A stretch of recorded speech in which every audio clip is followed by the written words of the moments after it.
On va parler, on a parlé tantôt, il y a un conseil général qui s'en vient du Parti libéral du Québec. Ça, on va garder les commentaires. Moi, il y a une impatience. Là. Je veux tellement parler de ça parce qu'il y a des affaires qui me dérangent. Mais avant de parler de ça, dans un autre épisode, je vous rappelle, donc revenez à écouter à ces épisodes-là.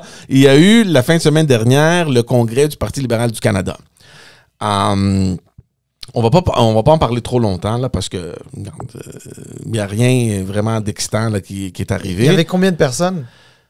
Moi, j'ai lu qu'il y avait autour de 2500, 3000 personnes. J'ai vu des photos dans des plénières où il y avait à peine 200. Ça a été couvert aussi par certains médias. Mais ça, Salim, là, entre nous, regarde, on a été dans... tellement de conseils généraux, de congrès de membres, des affaires de même. Toute l'action dans ces congrès-là, ça se passe dans les couloirs, à l'extérieur. On parle, on jase. Est-ce que vraiment les gens vont dans ces conventions-là pour rester assis pendant 3-4 heures et écouter des résolutions plates ou je sais pas trop quoi, là, tu sais, des amendements ici puis des amendements ça? C'est beaucoup plus le fun et surtout, j'imagine, j'ai jamais été dans un congrès au Parti libéral du Canada. Je suis pas membre du parti puis je vais pas l'être non plus. Mais le fait que c'est d'un côté du pays à l'autre puis il y a des membres de partout dans la province, moi, je pense que c'est beaucoup plus intéressant d'aller voir tous ces gens-là puis de jaser un peu, de les revoir après tellement d'années où il y a rien eu à cause de la COVID. Tu sais, il y a un excitement. Moi, ce que j'ai remarqué, c'est un congrès qui semblait beaucoup plus électoral qu'autre chose. J'ai eu ce sentiment-là. Il y a des personnes qui ont été là, que je connais, j'ai parlé avec eux. Ils m'ont dit des affaires quand même intéressantes. Puis on en parlait de ça avant qu'on enregistre, mais on va le dire cette fois-ci. Il y a un sentiment, d'après ce qu'ils... Puis c'est pas juste une personne, j'ai parlé à 3 ou 4 personnes. Ils m'ont dit que, tu sais, George, là, c'était super, tu sais, l'atmosphère... C'était super, puis tout ça. Mais dans la plénière où il y avait les résolutions, puis toutes ces choses-là, on sentait une claire division entre les membres qui ont plus une mentalité de responsabilité fiscale et les membres qui sont juste là à suivre aveuglement Justin Trudeau, puis qu'est-ce qu'il va faire. Puis moi, ça, c'est 4 personnes différentes qui me l'ont dit, puis j'ai dit... Ça, c'est quelque chose, tu sais, parce que les lignes qui communiquent dans les médias, oui, on est unis, puis on est derrière, puis bravo, puis blablabla, on est une grande équipe, tu sais, le standard là qu'on entend toujours.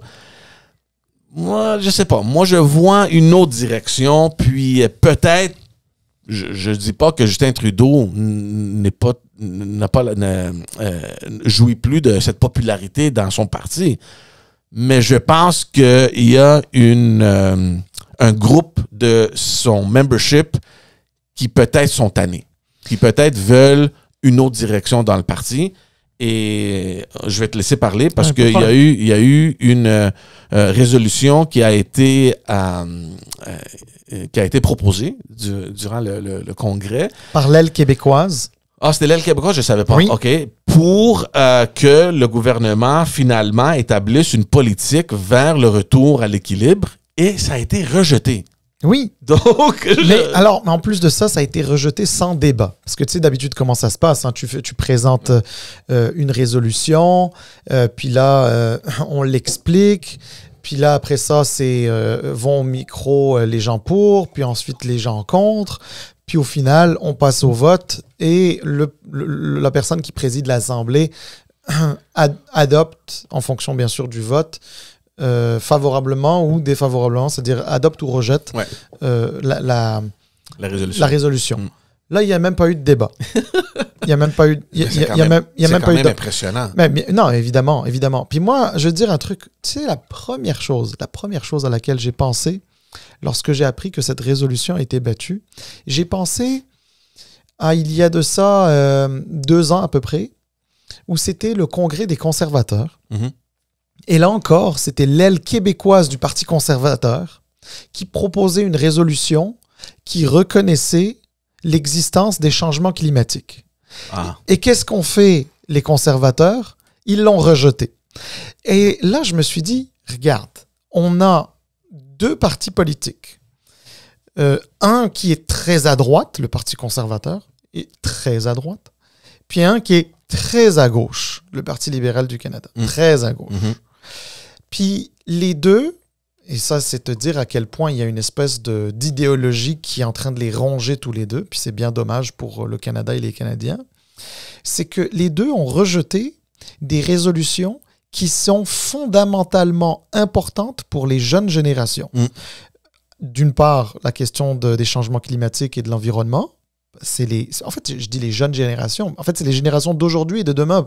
Avant, on disait juste les générations futures, mais la réalité, c'est que les changements climatiques, c'est une réalité d'aujourd'hui aussi. Parle-en à ceux qui vivent les inondations et autres. Ouais. Puis, de l'autre bord, un autre parti politique qui, lui, le retour à l'équilibre budgétaire semble pas être une priorité.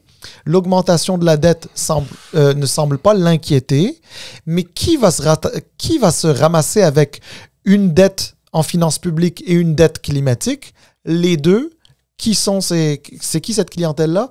Eh bien, c'est les jeunes générations et les générations à venir. Et je me suis dit, à quel point peut-on être déconnecté de part et d'autre? Et je pense que politiquement, un parti comme l'autre a une responsabilité.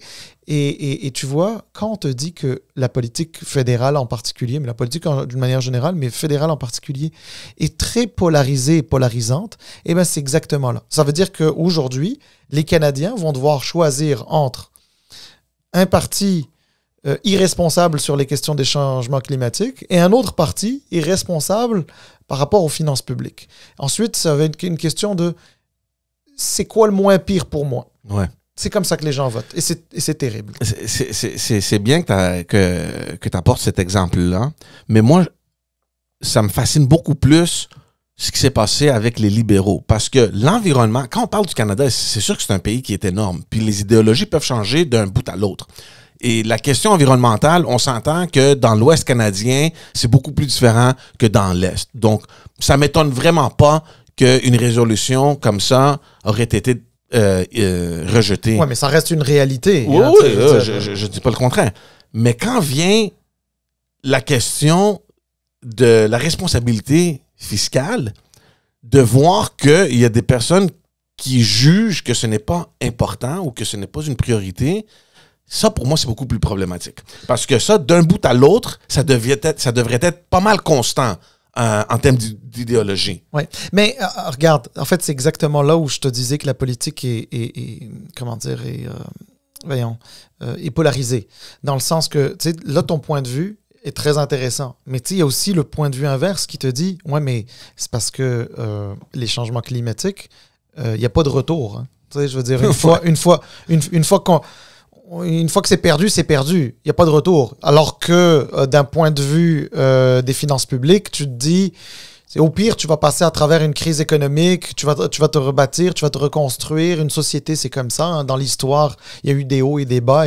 Donc, mais par contre, la planète qui se meurt, là, ça, là, il n'y a pas de retour. Mais, donc, c'est pour ça qu'il y a aussi des gens qui, même s'ils sont comme tu dis, fiscalement responsables, ou en tout cas, ils ont une conscience des finances publiques, votent quand même pour le Parti libéral du Canada parce qu'ils se disent, c'est parce que si on n'a plus de planète, à quoi ça sert d'avoir des finances publiques en ordre?